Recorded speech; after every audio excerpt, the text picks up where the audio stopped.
Assalamualaikum warahmatullahi wabarakatuh. Nama saya Dario Hamrianto dari kelas IF4103. Di sini saya akan mempresentasikan tugas besar machine learning.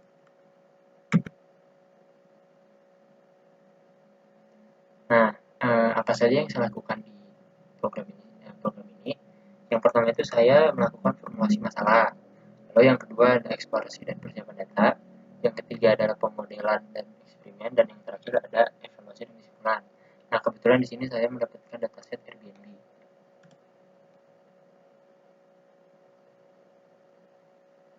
Nah, di formulasi masalah yang saya buat ini, saya mengacu pada 4 tahap, yaitu 4 tahap dari from problem to end solution.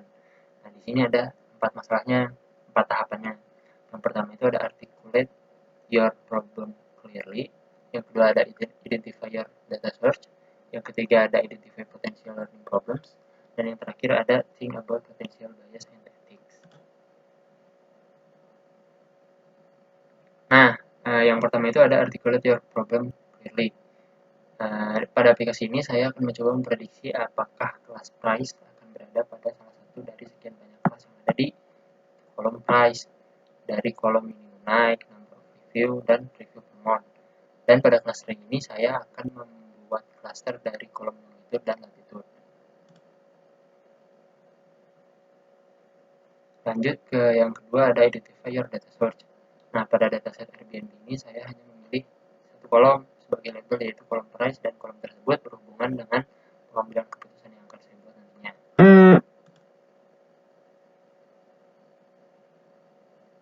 Yang ketiga ada identify potential learning problems.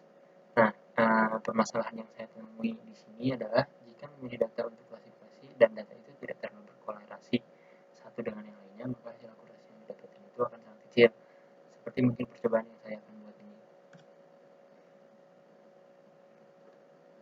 Yang terakhir ada think about potential bias and ethics.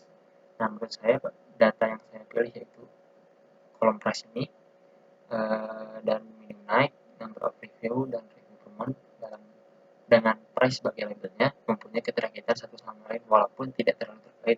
Ada kolom-kolom yang lebih terkait, tapi kenapa saya nggak milih itu nanti akan saya coba jelaskan.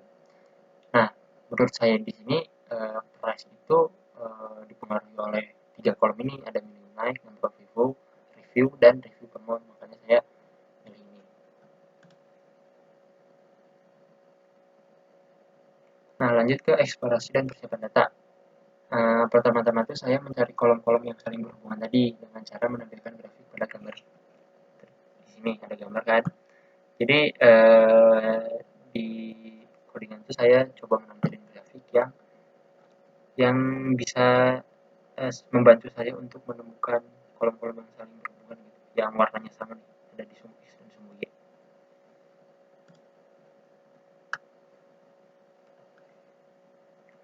Nah, teknik pertama yang saya gunakan pada eksplorasi dan persiapan data ini adalah dengan cara menghapus missing value pada kolom yang bertipe string.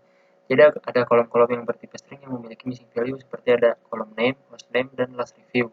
Nah, jadi kalau ada baris kolom, misalnya baris kolom name yang name-nya itu kosong atau missing value, sebaris itu saya hapus. Begitu juga buat host name sama last review. Nah, teknik yang kedua itu saya mengganti si kolomnya itu, data kolomnya itu dengan mean untuk kolom yang bertipe integer. Di sini ada kolom bertipe integer yang memiliki missing value yaitu reviews per month. Di sini ada missing value-nya, jadi si kolom yang ada missing value-nya itu diganti sama mean dari keseluruhan kolom reviews per month.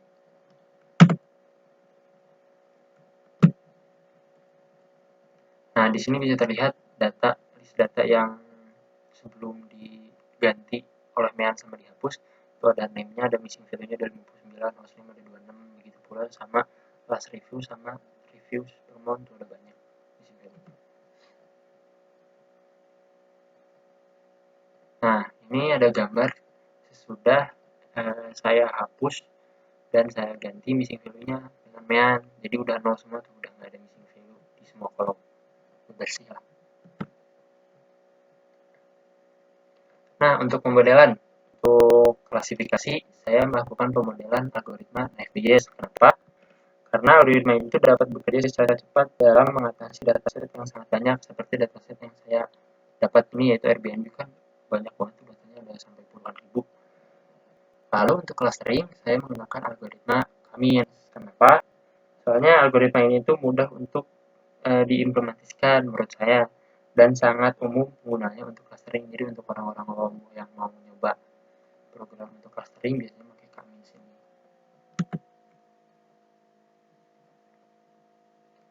Nah, untuk eksperimen sendiri, untuk klasifikasi, pada eksperimen klasifikasi yang saya buat ini, saya seperti yang sudah saya jelaskan sebelumnya, menghapus missing value yang berada di kolom bertipe string dan mengganti missing value yang berada di kolom bertipe integer dengan mean kolom tersebut.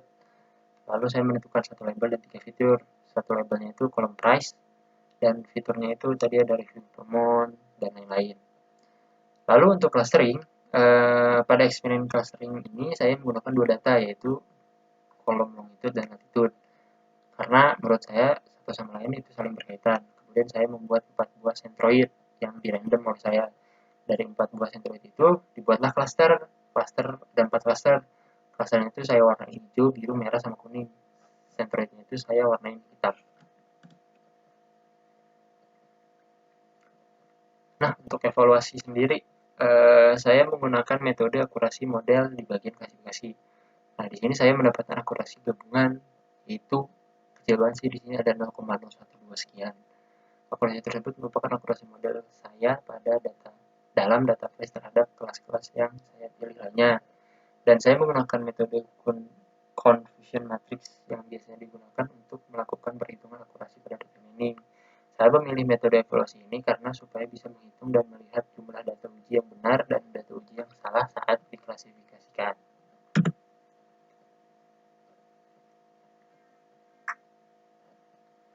Lanjut ke yang terakhir, ada kesimpulan.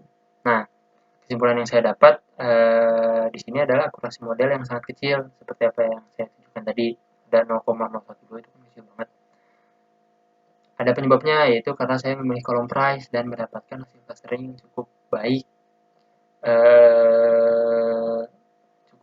dari kolom yang saya pilih, yaitu longitude dan latitude. Jadi di clustering menurut saya mendapat clustering yang cukup baik, tapi di klasifikasi enggak, karena mohon maaf sebelumnya Bu, ada sedikit kesalahan dari saya, walaupun Ibu sudah mengingatkan di grup WA waktu itu kalau jangan pakai kolom price untuk label di klasifikasi, karena itu bersifat kontinu kan. Tapi saya itu emang sebelumnya sudah mencoba menggunakan kolom room type kalau nggak salah, pakai kolom room type buat label.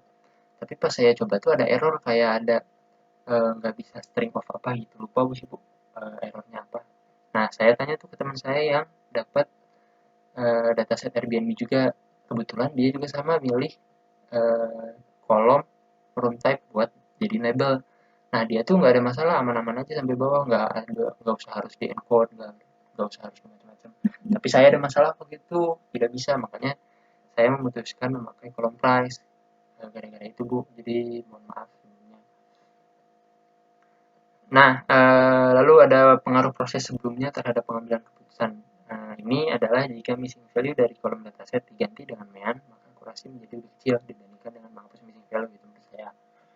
Lalu lesson learn yang saya dapatkan adalah dari semua proses yang saya buat, jika ingin menampilkan akurasi model yang tinggi, maka harus memilih label dan fitur yang saling berhubungan dan memilih kolom dengan data yang sedikit. Jika tidak saling berhubungan dan memiliki data yang banyak dan beragam, maka akurasi model yang didapatkan akan kecil. Seperti yang saya pakai ini, ada kolom price kan, data kolom price itu beragam banget, ada mulai dari misalnya 1000, 2000, 3000 misal harga-harganya. Beda sama room type kalau nggak salah cuma beda 5 atau berapa gitu. Kan itu lebih enak buat klasifikasi sebenarnya. Nah, untuk improvement ke depan, mungkin saran saya itu untuk memilih kolom yang bukan bersifat kontinu seperti yang saya gunakan ini. Saya gunakan kolom price, mungkin bisa pakai kolom room type itu yang lebih cocok untuk diklasifikasikan. Mungkin cukup sekian presentasi dari saya. Mohon maaf bila banyak kesalahan. Wassalamualaikum warahmatullahi wabarakatuh.